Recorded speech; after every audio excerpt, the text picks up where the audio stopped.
Hello friends, welcome to my channel. Me Santosh. Mega power star Ram Charan నటించిన game changer trailer ఇప్పుడే release అయింది. Star director Shankar and Ram Charan Tej crazy కాంబినేషన్లో ఈ movie వస్తుంది.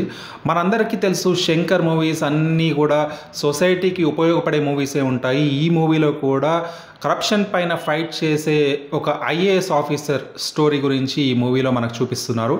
SJ సూర్య ఒక పవర్ఫుల్ సీఎం క్యారెక్టర్గా, రామ్ చరణ్ తేజ్ ఒక పవర్ఫుల్ ఐఏఎస్ ఆఫీసర్గా ఈ మూవీలో మనకు కనిపిస్తున్నారు. వీళ్ళిద్దరి ఫైట్ ఎలా ఉంటుంది అనేది మనం ఈ మూవీలో చూడొచ్చు. మూవీ ట్రైలర్ చూస్తుంటే ఇది మరో సంచలనం క్రియేట్ చేస్తుంది అని తప్పకుండా అనిపిస్తుంది. ఒకే ఒక్కటి మూవీ మనం చూసాము. ఒక జర్నలిస్ట్కి, ఒక ముఖ్యమంత్రికి జరిగిన ఫైట్ని మనం ఒకే ఒక్కటి మూవీలో చూసాము. వేరాజ్ గేమ్ చేంజర్లో ఒక ముఖ్యమంత్రి, ఒక ఐఏఎస్ ఆఫీసర్ మధ్యలో ఫైట్ నడుస్తుంది. రామ్ చరణ్ తేజ్ ఒక 3-4 క్యారెక్టర్స్లో మనకు కనిపిస్తాడు. ఒకటేమో ఫాదర్ క్యారెక్టర్, ఇంకొకటేమో పోలీస్ ఆఫీసర్ క్యారెక్టర్, ఇంకొకటి ఐఏఎస్ ఆఫీసర్ క్యారెక్టర్, ఇంకొకటి ఒక జస్ట్ లైక్ ఒక సింపుల్ మ్యాన్గా కూడా కనిపిస్తున్నారు. ఓవరాల్గా ఈ క్యారెక్టర్స్ అన్నిట్లో రామ్ చరణ్ తేజ్ చాలా పవర్ఫుల్గా కనిపిస్తున్నట్టు అనిపిస్తుంది. ఒక టఫ్ ఫైట్ ఇస్తున్నాడు సీఎంకి అని అనిపిస్తుంది.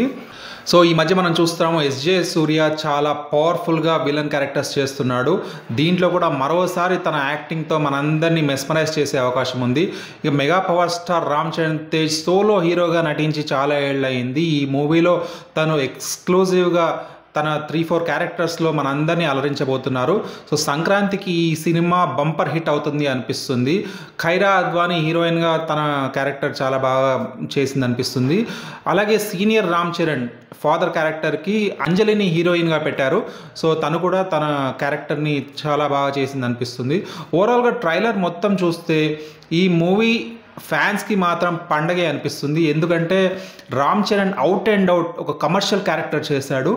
ఈ మూవీ రామ్ చరణ్ కెరీర్లో మరియు శంకర్ కెరీర్లో, ఇద్దరు కెరీర్లో గేమ్ చేంజర్ అవబోతుంది ఈ మూవీ అనిపిస్తుంది. ఈ మూవీ ఈవెంట్స్ యూఎస్లో కూడా జరిగాయి. సో ఇంటర్నేషనల్ లెవెల్లో కూడా ఈ మూవీని చాలా ముందుకు తీసుకెళ్తున్నారు. శంకర్ కూడా ఒక లాస్ట్ 2-3 మూవీస్, రీసెంట్గా ఇండియన్ 2 కూడా చాలా డిజాస్టర్ ఫ్లాప్ అయింది. ఇది ఒక గెట్ బ్యాక్ అనుకోవచ్చు మనం శంకర్ కెరీర్లో. అండ్ రామ్ చరణ్ కూడా డైలాగ్ డెలివరీ కానివ్వండి, యాక్టింగ్ అంత పర్ఫెక్ట్గా ఉంది ఈ మూవీలో. అండ్ తమన్, ముఖ్యంగా మనం తమన్ గురించి చెప్పుకోవాలి. తమన్ రెగ్యులర్గా ఇచ్చే ట్యూన్స్ కాకుండా ఈ మూవీలో కొంచెం డిఫరెంట్గా చేసినట్టు అనిపిస్తుంది. ఆల్రెడీ 2-3 సాంగ్స్ మనకు హిట్ అయిపోయాయి. అండ్ బ్యాక్గ్రౌండ్ స్కోర్ కూడా చాలా అద్భుతంగా ఇచ్చారు తమన్. సంక్రాంతి బరిలో 2-3 మూవీస్ ఉన్నాయి, బట్ ఈ మూవీ టఫ్ ఫైట్గా నిలుస్తుంది అనిపిస్తుంది. చెప్పలేము, ఈ మూవీనే సంక్రాంతి విన్నర్ కూడా అవ్వచ్చు. ఓవరాల్గా ఈ మూవీ ట్రైలర్ చూస్తే సినిమా చూడాలి అనే ఇంట్రెస్ట్ తప్పకుండా కలుగుతుంది. ఈ మూవీ ట్రైలర్ చూస్తున్నంతసేపు ఒకే ఒక్కటి మూవీ బాగా గుర్తొచ్చింది. సో మూవీ అలాగే ఉంటుంది అనిపిస్తుంది.